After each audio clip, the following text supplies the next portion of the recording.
KR Visakha news channel కి స్వాగతం. ఒక్క చిన్న కరప్షన్ అలిగేషన్ కేంద్ర ప్రభుత్వం పైన ఎక్కడే కానీ ఇంతవరకు లేకుండా కూడా అంత ప్రణాళికాబద్ధంగా క్రిస్టల్ క్లియర్గా చేసిన ప్రభుత్వం ఏదైనా ఉందంటే ఈ కూటమి ప్రభుత్వంకే ఘనత. మన ఆంధ్రప్రదేశ్ విషయానికి వస్తే ఇప్పుడు ఈ కూటమి ప్రభుత్వంలో కూడా సంవత్సరం రోజులు అయింది. సంవత్సరం రోజులు చూస్తే మీరు ఎంత డెవలప్మెంట్ జరిగిందో చూడండి.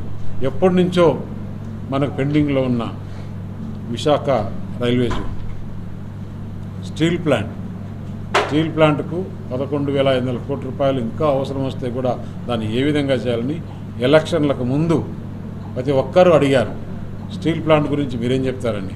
మేము ఇక్కడి నుంచి పోటీ చేస్తున్నాము భారతీయ జనతా పార్టీ తరఫున అంటేనే స్టీల్ ప్లాంట్ ఇక్కడ ఉంటుందనేదే మెసేజ్ తీసుకొని ఇక్కడికి వచ్చామని చెప్పడం, దానికి తగ్గట్టుగానే మన ప్రధానమంత్రి గారు అమౌంట్ రిలీజ్ చేసి ఆ స్టీల్ ప్లాంట్ని ఏ విధంగా ఆధునీకరించి దాన్ని ఏ విధంగా లాభాల్లోకి తీసుకురావాలని చెప్పేసి మనం చూసాం. దాని ఇప్పుడు జరుగుతుంది. అలాగే క్యాపిటల్ జగన్మోహన్ రెడ్డి గురించి కూడా మనం మాట్లాడుకోవాలి. ఆ 5 సంవత్సరాల్లో కేంద్ర ప్రభుత్వం ఇచ్చిన నిధుల్ని చెప్పి అక్కడ రోడ్లు డ్రైన్స్ వేస్తే, అక్కడ ఆఫీసర్స్ క్వార్టర్స్ ఎంప్లాయీస్ క్వార్టర్స్ కడితే ముఖ్యమంత్రి స్థాయిలో ఆ క్యాపిటల్ను సర్వనాశనం చేసి అక్కడ ఉండి రోడ్లకు తోలిన ఇసుక మెటల్ కూడా అమ్ముకొని స్టీల్ అమ్ముకొని ఆ విధంగా చేసి ఆ క్యాపిటల్ను సర్వనాశనం చేయాలనుకున్నాడు. అందుకే ఆయనకు ప్రజలు ఇంత పెద్ద శిక్ష చేశారు. ఎందుకంటే ప్రజల సొమ్మును దుర్వినియోగం చేస్తే ఎవరు కూడా ఒప్పుకోరు, ప్రజలు అంతా గమనిస్తున్నారు. అందుకే ఆయనకు జీవిత కాలంలో మరీ రాజకీయాలకు రాకుండా అంత గుణపాఠం నేర్పించారు.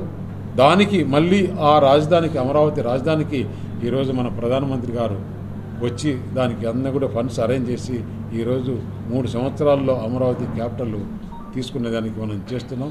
మిగతా కార్యక్రమాలు ఇప్పుడు ఆంధ్రప్రదేశ్లో దాదాపు 40,000 కోట్ల పైచిలుకు నేషనల్ హైవే రోడ్స్ జరుగుతున్నాయి.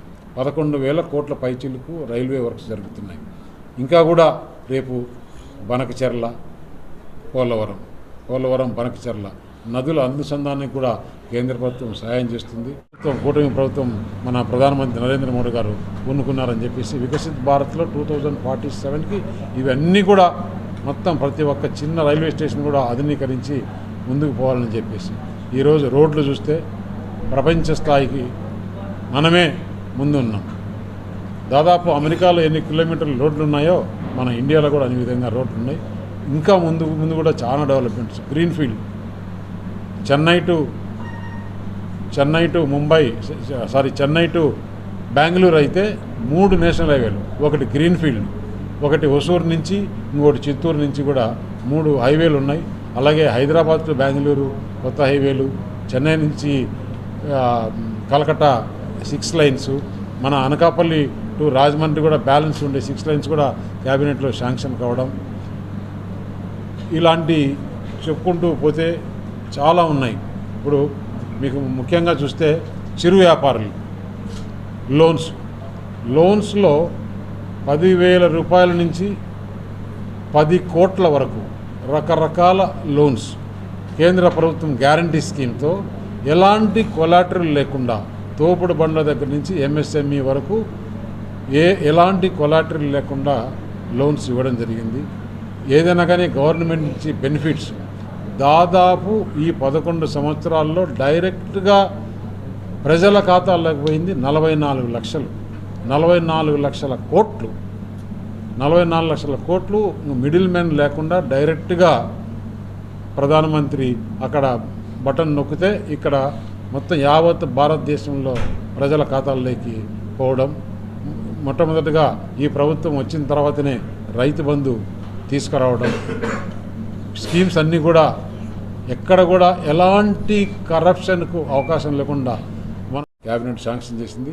ఒక అనకాపల్లిలో ఒకటే కాదు, ప్రతి కాన్స్టిట్యున్సీలకు కూడా తీసుకొచ్చేదానికి మేము ప్రయత్నం చేస్తామని చెప్తూ ఈరోజు భారతదేశంలో ఎక్కడా లేని పెట్టుబడులు మన అనకాపల్లికి, భారతదేశంలో ఉండే 543 కాన్స్టిట్యున్సీల్లో కన్నా అనకాపల్లికి ఈ రోజు వరకు 1 సంవత్సర కాలంలో వచ్చిన శాంక్షన్స్ ఏ పార్లమెంట్ నియోజకవర్గానికి కూడా రాలేదని నేను గర్వంగా చెప్పుకోదలుచును. ఇది కేవలం మన ప్రధానమంత్రి గారు చంద్రబాబు నాయుడు గారు పవన్ కళ్యాణ్ ఈ కూటమి ప్రభుత్వంతోనే సాధ్యమైందని చెప్పేసి తెలియజేస్తుంది. ఎందుకంటే 1,85,000 కోట్లతో NTPC green hydrogen, Nakkapalli SEZ, అలాగే పాయకరావుపేటలో ఆర్సిల్ మిట్టలు స్టీల్ ప్లాంటు, ఇదే కాకుండా మన ర్యాక్ అల్యూమినియం రష్యా వాళ్ళు వచ్చేసి ఇప్పుడు 50% వాటా తీసుకొని దాని చాలా పెద్ద ఎత్తున మోడర్నైజేషన్, వాళ్ళ క్యాపిటివ్ పోర్టు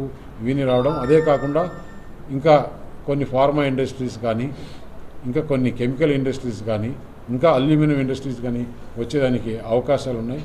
మన అనకాపల్లిలో ఇప్పటికి దాదాపు 3 లక్షల కోట్లు, ఇంకా రాబోయే కాలంలో కూడా ఇంకొక 3 లక్షల కోట్లతో మొత్తం భారతదేశంలోనే మనం ముందుంటామని చెప్పి తెలియజేస్తూ ఈ 11 సంవత్సరాల్లో చేసిన కార్యక్రమాలు 2047కి ఏ విధంగా ముందుకు తీసుకోవాలి. అలాగే మొన్న చూసాం కాశ్మీర్లో బ్రహ్మాండంగా డెవలప్ అవుతుంది, యువతకంతా ఉద్యోగాలు వస్తుందని చెప్పేసి పాకిస్తాను ఉగ్రవాదులు కాశ్మీర్లో ఏ విధంగా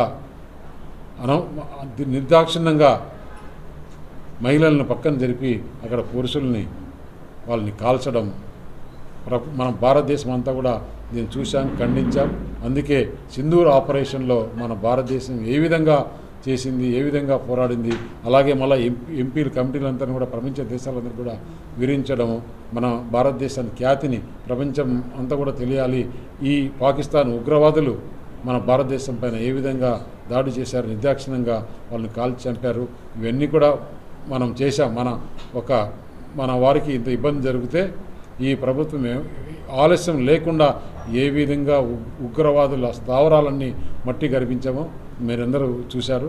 ఇవన్నీ కూడా మన 11 సంవత్సరాల్లో చేసుకున్నది ఉంది. ఇంకా రాబోయే రోజుల్లో